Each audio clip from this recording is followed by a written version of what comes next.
It's time for Rockin Company's Rockin' CU. Adam Munsterteiger, publisher of Buff Stampede, ready to join us at AdamCM777, about to join us.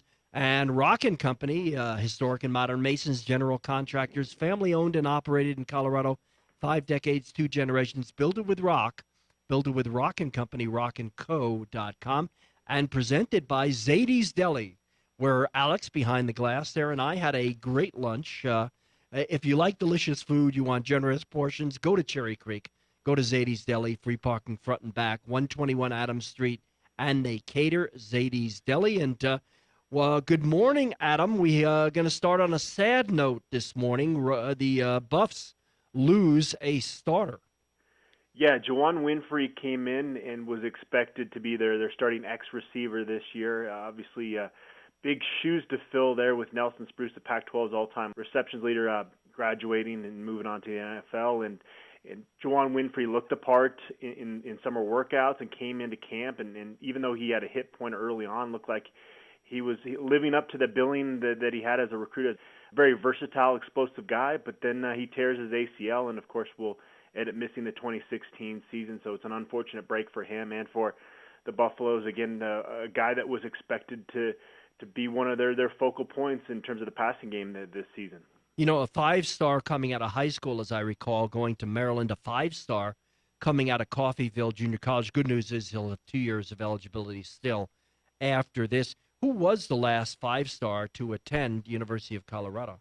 Juwan Winfrey was a 4-star, both as a high school recruit and as a junior college, so not a 5-star. The last 5-star was Darryl Scott was the last one, and then Ryan Miller before him. Okay, yes, that's right. Okay, remember both those guys. All right, what's besides Winfrey? What's different now that the scrimmage went on last week while we were on the air, and so we didn't get to watch that, and there's been another week of practice since then. What's different, what's new out in Buffland? Yeah, actually 3 scrimmages since the last time we talked. Of course, only one of those was open to the public, but CU has a pretty gracious interview policy where you get a chance to talk to basically whoever you want. And it sounds like the defense, well, we saw the defense really dominate the scrimmage last Saturday. The plays that were made by the offense were really, picking on walk-on cornerbacks. So it was the starting defense looked really, really sharp in that open scrimmage last Saturday. It sounds like Sefo Lufau has bounced back. He didn't have the best performance in that open scrimmage. He poorly underthrew a deep pass that was picked off by Akella Witherspoon. It sounds like he's started to work some of that rust off, obviously not participating in spring ball, and he's gotten better in the most recent scrimmages that they've had.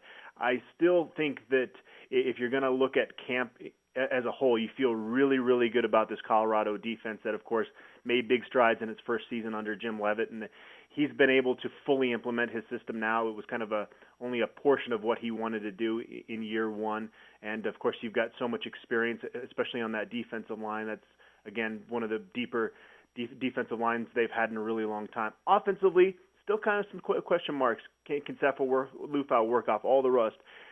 Can other pass catchers now step up with Juwan Winfrey going down? Bryce Bobo's had a good camp, like what we've seen from Kabian Ento, another junior college addition.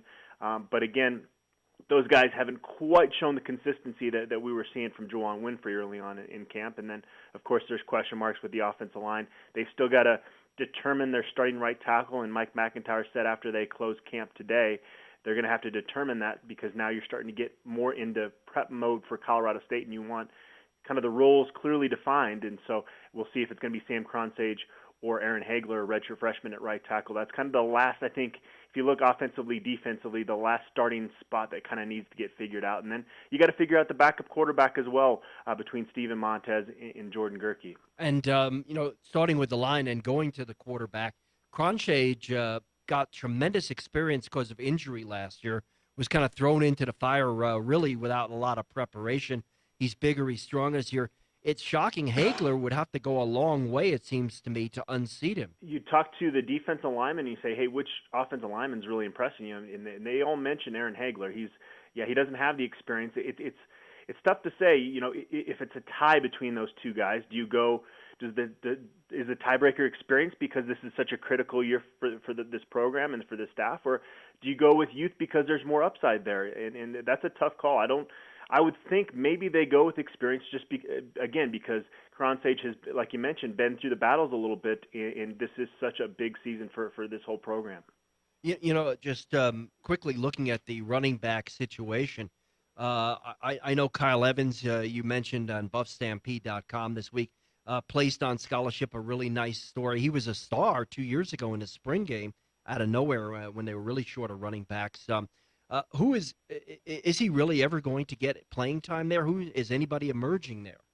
Well, Phil Lindsay's still your number one running back with Donovan Lee as kind of the backup there.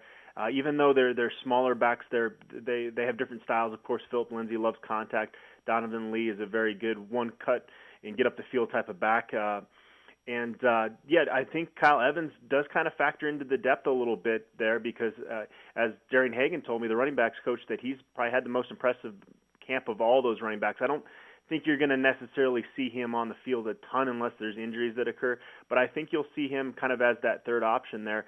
He's easy to overlook. I mean, he's 5'6", and is a very small back, but he's pretty well put together in terms of his strength, and again has had a really good camp. And it was a great moment when they placed him on scholarship. Mike McIntyre called him up in front of the team and made it look like he was going to be in trouble, and Kyle Evans reads off the sheet that he's placed on scholarship, and the whole team mobbed him at that point. It was kind of a cool moment. That is nice. Quickly, because I want to make sure we do recruiting, who is going to be the backup quarterback? Are you handicapping this? I think you got to go with Steven Montez. There are just some plays that he can make that really no quarterback on this roster, including Sefo Lufau, can make. His physical tools are just incredible, and I think even though Jordan Gerke does have some game experience, he hasn't really played well in games. So I think you roll with Steven Montez. That's not my call, but that's what I would decide if it was up to me. Well, it'll be interesting because obviously Neuer behind him, and then big quarterback recruit Lytle coming in next year. If Montez can get on the field, that'll help him immensely in the competition that comes next year when Lufau is gone. In recruiting, we touched on it last week, didn't have time to talk about it, but a top 100 prospect in the USA, Greg Rogers, defensive tackle out of Las Vegas, is going to be visiting Southern Cal, UCLA, Oklahoma, Arizona State, and not Michigan or Notre Dame. He dropped them out, Colorado. That's rare company.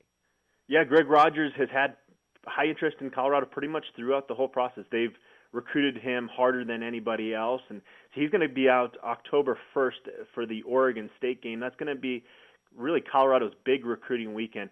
Mike McIntyre in the past has preferred to have official visitors come in after the season because when you're preparing for a game as a coaching staff, you can't spend as much time with these recruits as you necessarily would like to and can after the season. But I think this is a good decision to make an in-season weekend a big weekend for recruiting because the Folsom Field in September, early October just kind of sells itself. And this is, a winnable game, probably the most winnable conference game on their schedule going against Oregon State. So you have a chance to maybe show some progress on the field for these guys too. I like the idea of doing that.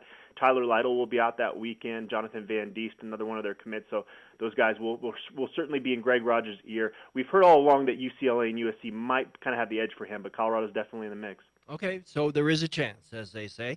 More of a chance than Dumb and Dumber, we'll put it that way. Men's basketball recruiting, a big weekend on September 8th as well. Yeah, you're going to see 2 4-stars come in that weekend. Deshaun Schwartz from Colorado Springs, who's had made no bones about it. Colorado is a strong favorite for him. He's going to go visit Butler, kind of a random school that jumped in the mix for him in July. I think basically just to appease his father to say, hey, I went to go check out another school.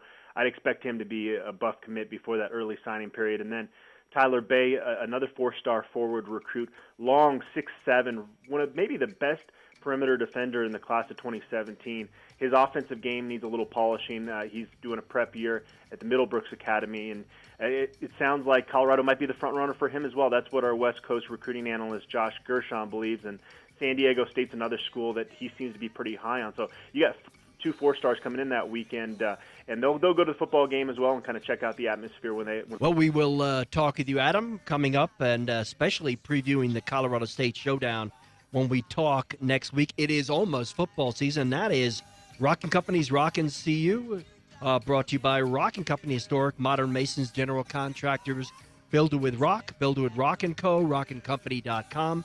and Zadie's Deli, where Alex and I eat delicious food this week. Generous portions, that's what you want with delicious food. Cherry Creek, free parking front and back, Adams and First Avenue.